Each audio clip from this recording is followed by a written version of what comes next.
नमस्कार दोस्तों। ये वर्ब कितने प्रकार की होती है, हम तो इस चीज में कंफ्यूज है। तो चलो याद करते हैं। हम बात करते हैं वर्ब की। और वर्ब को हिंदी में कहते हैं क्रिया। कि सर वर्ब कितने प्रकार की है, इस चीज को सोच करके हम बहुत ज्यादा परेशान हैं। फाइनाइट वर्ब और नॉन फाइनाइट वर्ब के बारे में हमने पढ़ा है। तो ये क्रिया के बारे में, जैसे जो क्रिया है, क्रिया किसे कहते हैं? क्रिया किसी कर्ता के द्वारा किया हुआ कार्य क्या कहलाएगा? क्रिया कहलाएगा। तो हम वर्ब के काइंड्स पढ़ लेते हैं।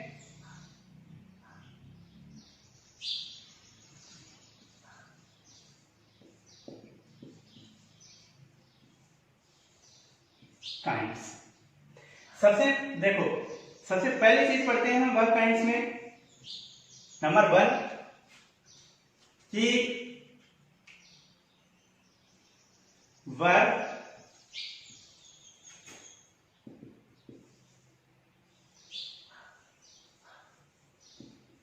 according to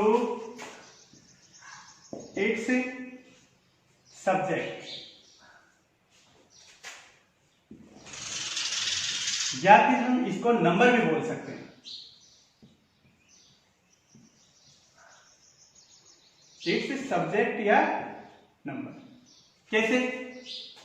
देखिए, नंबर कितने प्रकार के हो सकते हैं? 2 प्रकार के। कैसे? जैसे देखो,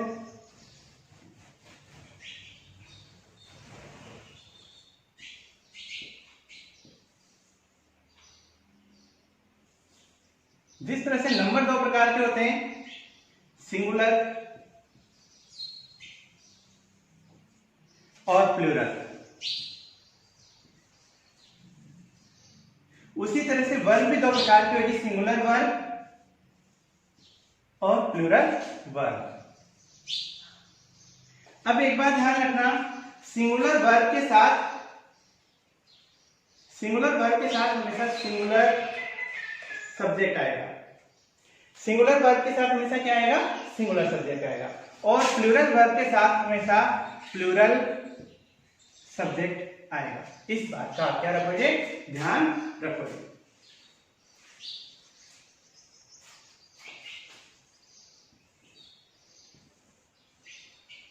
ये बात हो गई हमारी verb according to its number के आधार पर क्रिया के प्रकार। कितने? 2। सिंगुलर वर्ब मतलब एक वचन क्रिया, और दूसरी है प्लूरल वर्ब, कहने का मतलब बहुवचन क्रिया। नंबर दूसरा हम देखते हैं, वर्ब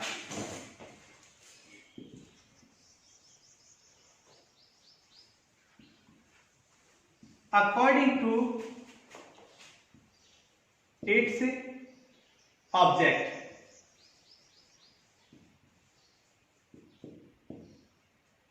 इसके ऑब्जेक्ट के अनुसार वर्ब कितने प्रकार की होती है? ऑब्जेक्ट के अनुसार वर्ब देखिए, हम देखते हैं यहां पर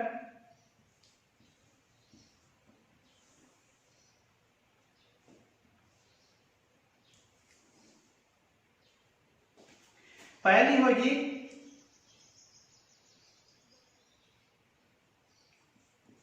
ट्रांसटिव।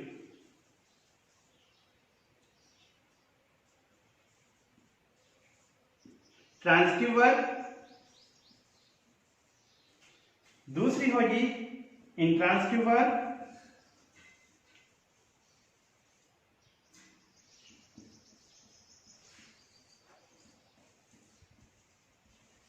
और तीसरी होगी डाइट्रांसटिव वर्ब।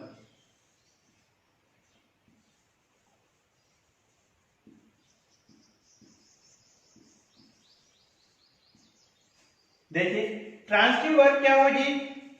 ट्रांसटिव वर्ब के बाद हमेशा ऑब्जेक्ट आएगा, इस बात का ध्यान रखना। और इंट्रांसटिव वर्ब के बाद ऑब्जेक्ट नहीं आएगा। और डाइट्रांसटिव वर्ब के बाद 2 ऑब्जेक्ट आते हैं। कितने? Double object. 2 ऑब्जेक्ट होते हैं तो वो क्या होगी? डाइट्रांसटिव वर्ब कहलाएगी। तो ये बात हो गई हमारी। जैसे देखो, ट्रांसटिव वर्ब क्या होती है? जैसे उदाहरण देख लेते हैं इसका number example.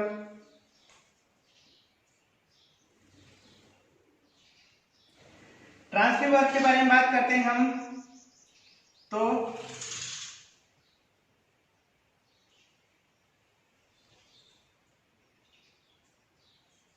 he reads a book। अब देखो यहां पर क्रिया आ गई, यहां पे वर्ब आ गई ट्रांसिटिव वर्ब, और यहां पे क्या आ गया object.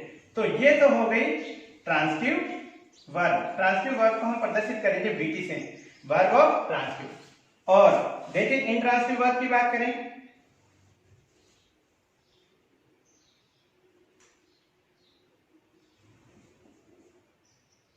I am a doctor। अब देखो यहां पर एम आ रहा है, और एम के बाद क्या है, डॉक्टर, थोड़ी डॉक्टर है, तो डॉक्टर ऑब्जेक्ट थोड़ी है, ऑब्जेक्ट नहीं है तो सब्जेक्ट कॉम्प्लीमेंट्री है। तो यहां पर ये एम क्या आ गया, वर्ब इंट्रांसिटिव। नेक्स्ट देखो डाइट्रांसिटिव, ही गिव्स हर ए रोज। अब यहां पर ऑब्जेक्ट कितने हैं, हर भी आ गया, एरोज भी आ गया, डाइट्रांसिटिव हो गई, वर्ब ऑफ डाइट्रांसिटिव। तो इस तरह से हमें वर्ब का ध्यान रखना होगा। अब नेक्स्ट बात करते हैं हम, यहाँ पर थोड़ी सी बात समझ लेते हैं कि सर वर्ब दो प्रकार के होते हैं, इसमें दो ऑब्जेक्ट की बात की जा रही है, तो दो ऑब्जेक्ट कौन कौन से होते हैं, ऑब्जेक्ट डबल ऑब्जेक्ट कैसे होते हैं उनको देख लेते हैं एक बार।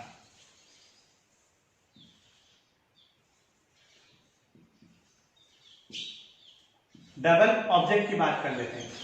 कहने का मतलब यहां पर हमें नाम से पता चल रहा है कि ऑब्जेक्ट कितने होंगे, दो। तो दो ऑब्जेक्ट कैसे, दो ऑब्जेक्ट इस तरह से, पहले ऑब्जेक्ट को हम कहेंगे इनडायरेक्ट ऑब्जेक्ट और दूसरे ऑब्जेक्ट को कहेंगे हम डायरेक्ट ऑब्जेक्ट।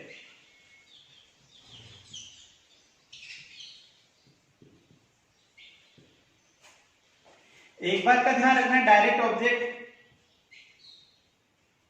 लिविंग बीइंग्स होगा, इनडायरेक्ट ऑब्जेक्ट कोई भी निर्जीव वस्तु हो सकती है। और इसमें बात करते हैं हम नेक्स्ट कि इनडायरेक्ट ऑब्जेक्ट में कौन कौन से हो सकते हैं। इसका ऑब्जेक्ट क्या होता है, आई का मी होता है, फिर होता है वी, वी का ऑब्जेक्ट क्या होता है, एस होता है, फिर होता है यू, यू का ऑब्जेक्ट क्या होता है, यू, फिर होता है ही का ऑब्जेक्ट क्या होता है, हिम, फिर होता है सी का ऑब्जेक्ट क्या होता है, हर, फिर होता है दे का ऑब्जेक्ट क्या होता है, देम, फिर होता है इट का ऑब्जेक्ट क्या होता है, इट ही होता है। और कोई भी नेम सब्जेक्ट भी हो सकता है और नेम ऑब्जेक्ट भी हो सकता है, और कोई भी नेम बहुत सारे भी हो सकते हैं। इनको हम सब्जेक्ट के रूप में यूज ले सकते हैं, किसके रूप में, सब्जेक्ट के रूप में यूज ले सकते हैं। तो हमारे इनडायरेक्ट ऑब्जेक्ट कौन कौन सा हो सकता है, me, us, you, him, her, them, it और नेम, ये हमारे इनडायरेक्ट ऑब्जेक्ट हो सकते हैं। जैसे एग्जांपल देखिए,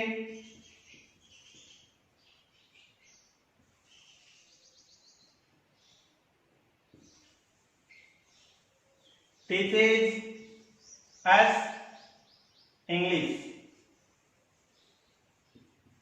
अब यहां पर एक बात देखिए, टीचेज वर्ब आ गई है और वर्ब आ गई, यहां पर अस आया, तो अस कौन सा ऑब्जेक्ट हुआ, इनडायरेक्ट ऑब्जेक्ट, और इंग्लिश कौन सा ऑब्जेक्ट हुआ, डायरेक्ट ऑब्जेक्ट। अब तो वर्ब कौन सी हो गई, डाइट्रांसिटिव वर्ब, वर्ब ऑफ डाइट्रांसिटिव, बीडीटी के रूप में हम इसको प्रदर्शित करेंगे। अब ऐसे ही यदि हम बात करें कि सर इस इंग्लिश को पहले लिख दें और अस को बाद में लिख दें तो क्या अंतर होगा, तो ऐसी स्थिति में हम क्या करेंगे, ऐसी स्थिति में हम काम करेंगे एक कि जैसे सबसे पहले सब्जेक्ट आता है, और सब्जेक्ट के बाद में वर्ब आता है और वर्ब के बाद में इनडायरेक्ट ऑब्जेक्ट और इसके बाद में डायरेक्ट ऑब्जेक्ट होता है इस तरह से।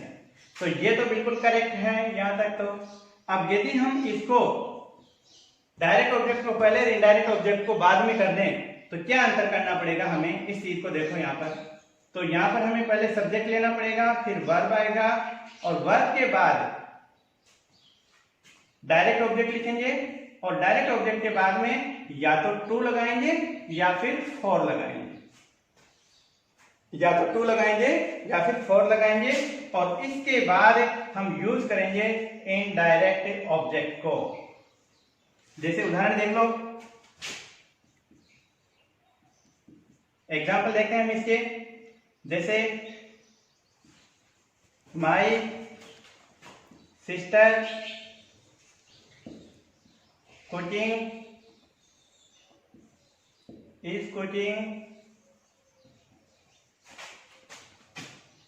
मी फूड। एक सेंटेंस तो ये हो गया और इसको चेंज करके लिखते हैं इस वाले में। तो कैसे लिखेंगे, माई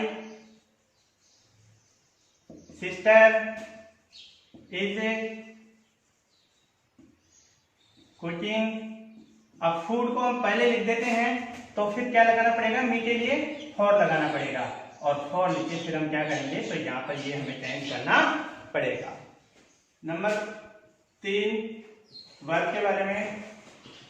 verb according to its tense.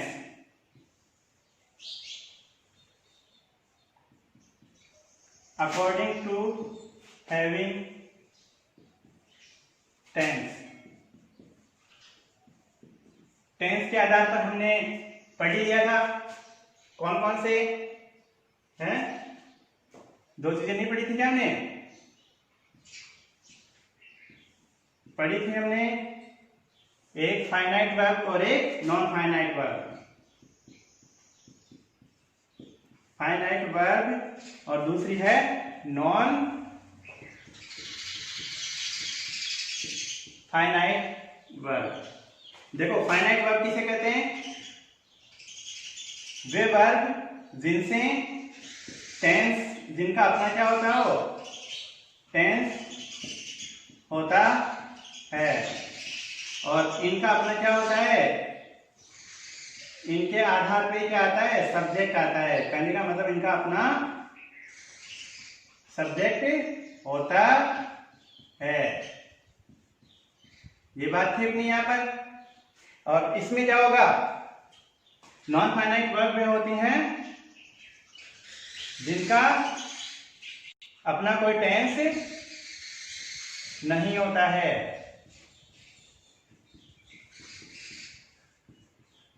और दूसरी बात हमने इसमें करी थी कि ये सब्जेक्ट के आधार पर नहीं होते हैं। कहने का मतलब इनका अपना कोई सब्जेक्ट नहीं होता है, इनका कोई अपना कोई सब्जेक्ट नहीं होता है। अब फाइनाइट वर्ब की एक बात और पढ़ी है हमने, कौन सी बात पढ़ी है बताओ तो बताओ। फाइनाइट वर्ब की बात हमने पढ़ी है कि ये एक सेंटेंस में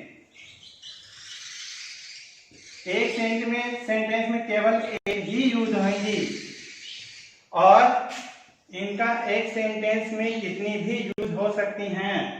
सेंटेंस में no limitation.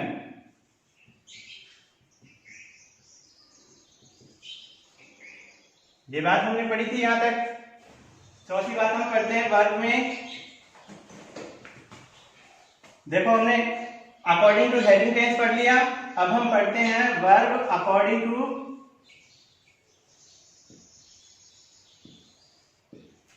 It's voice. Voice के आधार पर वर्ब का प्रकार। तो कैसे होगा भाई, वॉइस के आधार पर, वॉइस आपको पता है कितने प्रकार के होते हैं, कितने प्रकार के होते हैं बताओ। देखिए आपका जाना पहचाना है एक्टिव वॉइस और दूसरा होता है पैसिव वॉइस। देखो एक्टिव वॉइस में क्या होता है, पहली बात इसमें subject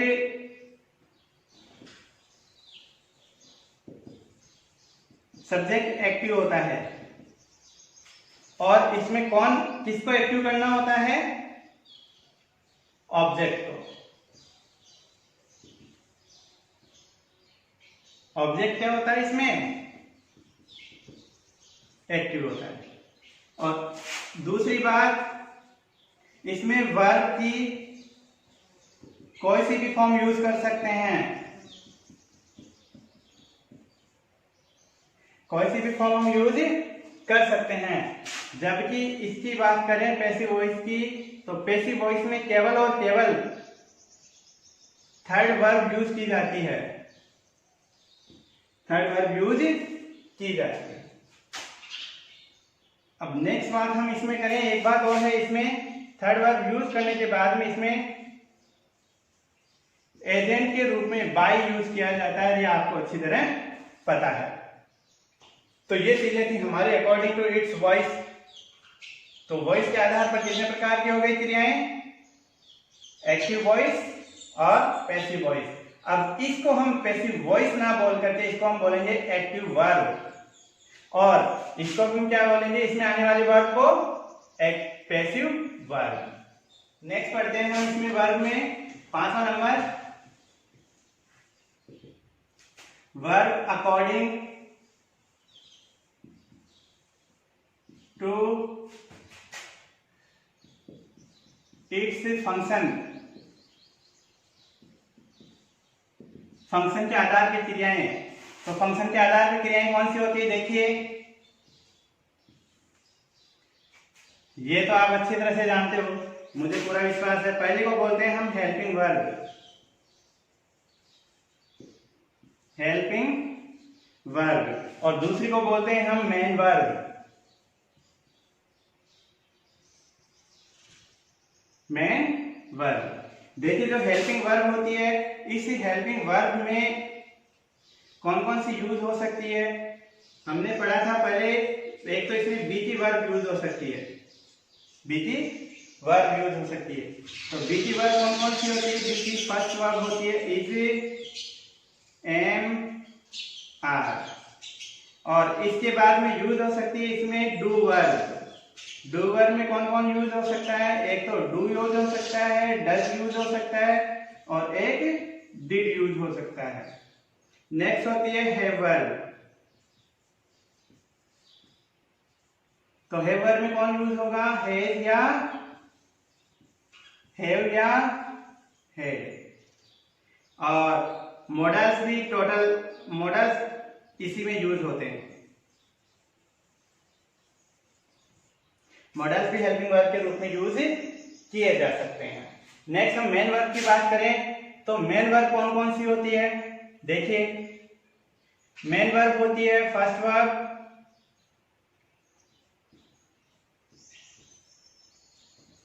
second verb, third verb, fourth verb and fifth verb. देखिए, फर्स्ट वर्ब का तो आपको पता ही है, फर्स्ट वर्ब के साथ में एक चीज और होती है, जो फर्स्ट वर्ब में एस या एस जोड़ते हैं, वो चीज। और second verb, third verb, fourth verb. Fourth verb क्या होती है? फोर्थ वर्ब होती है कौन सी? प्रेजेंट पार्टिसिपल, और प्रेजेंट पार्टिसिपल वर्ब में आईएनजी फॉर्म को बोला जाता है। और ये क्या होती है? To infinitive.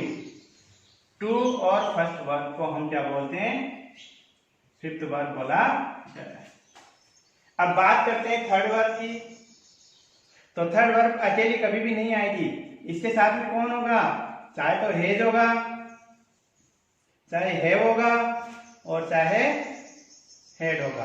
तीनों में से एक चीज जरूर आएगी, तब जाके उसको थर्ड वर्ब माना जाएगा। क्योंकि कुछ फॉर्म्स ऐसी होती हैं जिनमें सेकंड फॉर्म और थर्ड फॉर्म एक जैसी होती हैं, तो उनमें हम वर्ब को कैसे पहचाने? उसमें वर्ब को पहचानने का सीधा सा तरीका है कि वर्ब से पहले हेड लगा हुआ है तो वो थर्ड वर्ब है, अन्यथा वही सेकंड वर्ब है। नंबर 6 देखते हैं हम इसमें वर्ब में। Verb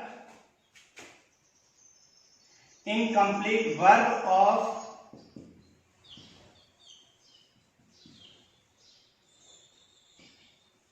incomplete प्रेडिकेशन।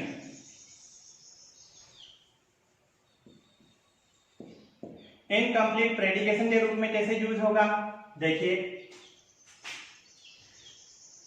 सबसे पहले आएगा इसमें सब्जेक्ट और सब्जेक्ट के बाद में आएगी वर्ब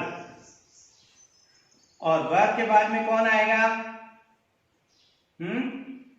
वर्ब के बाद में ऑब्जेक्ट नहीं आकर के नाउन या एडजेक्टिव आए। जैसे इसका उदाहरण देख लो, एक आई एम ए टीचर। तो एक बार बताओ, एम के बाद में क्या आया, नाउन आया या एडजेक्टिव आया, तो ये नाउन आया। नाउन आया तो ये इनकम्प्लीट प्रेडिकेशन है। कहने का मतलब जो ये वर्ब है ये इनकम्प्लीट प्रेडिकेशन के रूप में है। कहने की मतलब इसके बाद दूसरी ओर है कि ये क्या है, सब्जेक्ट कॉम्प्लीमेंट है। यदि नाउन इनकम्प्लीट प्रेडिकेशन होता है तो वर्ब के बाद में आने वाली जो नाउन या प्रोनाउन है वो क्या होता है, सब्जेक्ट को बताने वाली चीजें होती है। इसलिए हम इसे सब्जेक्ट कॉम्प्लीमेंट भी बोलते हैं।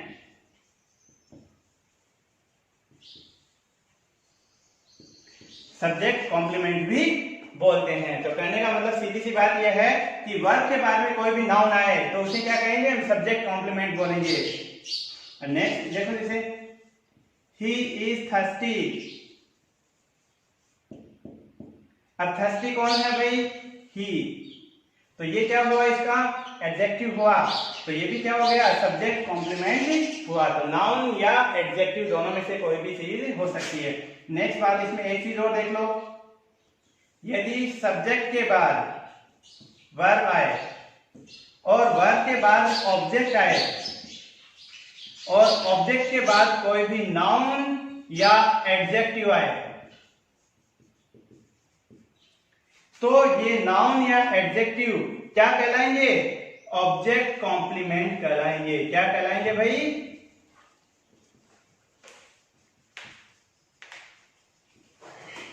ऑब्जेक्ट कॉम्प्लीमेंट कहलाएंगे। जैसे देखिए,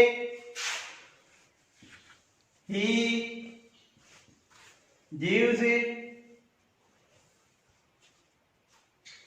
ए रोज। अब ये तो क्या हो गया, ही गिव्स ए रोज।